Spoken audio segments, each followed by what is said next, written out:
Et salut tout le monde, c'est Akizo, j'espère que vous allez bien. Moi ça va nickel. Aujourd'hui on se trouve pour farm 1 heure du coup les marécages sans fond. Donc cette vidéo du coup intervient juste après que j'ai farm du coup le village des... Non pardon, le territoire de dragon sauvage.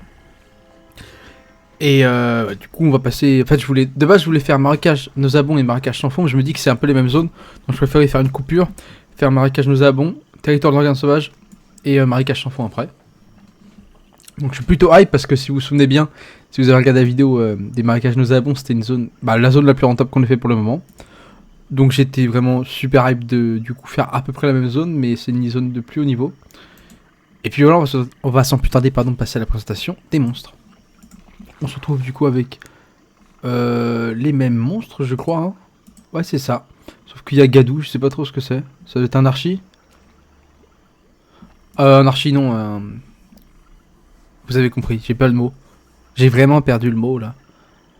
Un avis de recherche, je l'ai trouvé. Puis voilà. Donc du coup, on se retrouve avec l'arachne holytique qui nous drop du coup une main de boue à 10 kama, une viande à 234, un fragment d'épée à 14 kama et un tonneau de Jugutu à 169 kama. Un bout qui nous drop viande frelatée à 69 kama, bout du bout à 104 kama, cœur de bout du bout à 52 kama et le tonneau de Jugutu. Le chef crocodile qui nous drop une écaille à 2418 kama, viande avariée à 234, un os à 148, un bouclier à 158, un crâne à 92 kama, l'attitude qui coûte rien là, et puis le tonneau du coutu, et le crocodile qui nous drop, excusez-moi, l'écaille à 578 kama, une viande tendre à 27 kama, les dents à 2600, un os à 148, l'attitude, le tonneau du coutu, et la pierre d'émeraude à 11 kama. Également on a du coup 3 archis, hein, comme, excusez-moi, la zone précédente, hein, je crois, c'est les mêmes, ouais c'est ça. La dernière fois j'avais réussi à choper Croc le Beau, qui coûtait plus d'1 million. Et on va essayer du coup d'avoir de la chance pour cette zone là. Il est là présentement 14h37 et du coup on va se retrouver à 15h38, le temps que je démarre le fight et tout, pour le petit bilan de la zone. Et voilà, je vous laisse avec la vidéo et je vous souhaite un bon visionnage.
J'ai du mal à vider mon sac, j'ai du mal à vider mon crâne.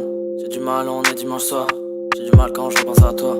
J'ai du mal à vider mon sac, j'ai du mal à vider mon crâne. J'ai du mal, on est dimanche soir. Et retourne on se retrouve après du coup 1 heure de farm, tout juste. Là il est... je suis encore en majuscule. Là du coup il est 15h38 comme je l'avais prévu. J'ai mis ouais 15h38 c'est ça. Donc bah la zone on le savait de toute façon c'est très rentable. Hein. Malheureusement par contre on n'a pas eu d'archi. J'ai oublié de vous préciser hein, comme d'habitude qu'il y avait du coup 25% de bonus de butin et d'expérience. Et puis on va pas se faire chier. Puis on va regarder du coup ce qu'on a pu gagner. Donc déjà on a gagné près de 36 000 kamas brut, donc c'est vraiment pas mal. Je sais qu'on a gagné à peu près 400 500 par combat en comptant tous les persos, donc c'est pas mal. Vous pouvez faire le calcul du coup pour savoir le nombre de combats que j'ai fait. On a également chopé du coup 31 d'études lâcher les gaz, bon c'est pas incroyable. Et puis 37 tonneaux de Jugutu que je vais ouvrir. Et du coup au niveau des ressources on se retrouve avec 2 348 761 kamas de ressources estimées, ce qui est vraiment pas mal. C'est de toute façon dans le... ça n'a pas trop changé les prix hein. Je ferme l'inventaire. Toute cette zone là c'est à peu près les mêmes. C'est les mêmes mobs et les mêmes prix. Ce qui fait qu'on est vraiment rentable. Je vous remonte les ressources du coup. Les dents de crocodile qui coûtent 2608, on a chopé 385 pour 1 million. Les écailles qui coûtaient 2400 là, pour 800 000. Et puis les écailles de crocodile qui coûtaient presque 600 pour 230 000. Après les ressources sont un peu plus annexes par rapport aux mastodontes qui sont les 3 premières. Bah, les viandes quand même variées sont pas mal. Et puis ouais, comme vous pouvez le voir, le truc qui est bien c'est qu'on chope du coup 3 types de viandes différentes. Donc pour les ventes c'est bien plus simple. Même si les deux coûtent moins cher là, 50 et 30. C'est quand même bien de se diversifier en fait. Parce qu'on peut, ça permet de vendre plus de ressources. Plutôt que d'avoir 2000 d'une même viande, on en a 3 différentes. Et ça nous élargit notre panel de vente. Je vous remonte rapidement les crafts dans lesquels ces ressources peuvent être utilisées. Donc on est sur des machins crocodile, hein, surtout. Le crapaud, je vous le redis, qui est un de mes préférés, il est vraiment trop stylé. Et puis potion de Merana pour les Dofus. Là on est pareil, hein. Quelques cacs qui donnent des PA de niveau 70 et puis panneau crocodile. Ça va être toujours pareil, de toute façon crocodile et puis quelques petits items niveau 70. C'est pas mal cette ceinture pour niveau 34, 80 vitalité. Puis voilà, après on n'est pas sur des items qui coûtent très cher le reste. Mais ouais, je suis très content d'avoir farm du coup toute cette zone qui est un peu plus petite que la précédente. Donc c'est vrai que j'attendais un peu le respawn des fois. Mais vous voyez que c'est tout aussi rentable et puis c'est vraiment une zone coup de cœur. Une très bonne découverte que j'ai fait sur cette zone. Et j'espère que vous aussi, vous êtes content d'avoir découvert ça avec moi. Et si c'est le cas, n'hésitez pas à lâcher un petit like et à me dire en commentaire ce que vous en avez pensé de cette vidéo. Et puis globalement de cette série qu'on fait, hein, on avance petit à petit. Je suis vraiment trop content. Et puis voilà, sur ce je vous souhaite une excellente journée. Et je vous dis bye tout le monde. Quand je repense à toi, tu peux me bloquer d'Insta de Twitter. Bloquer ta vie, j'ai dormi à 8 heures. C'est vrai que j'attends ton je t'aime, comme le retour de la neige en hiver.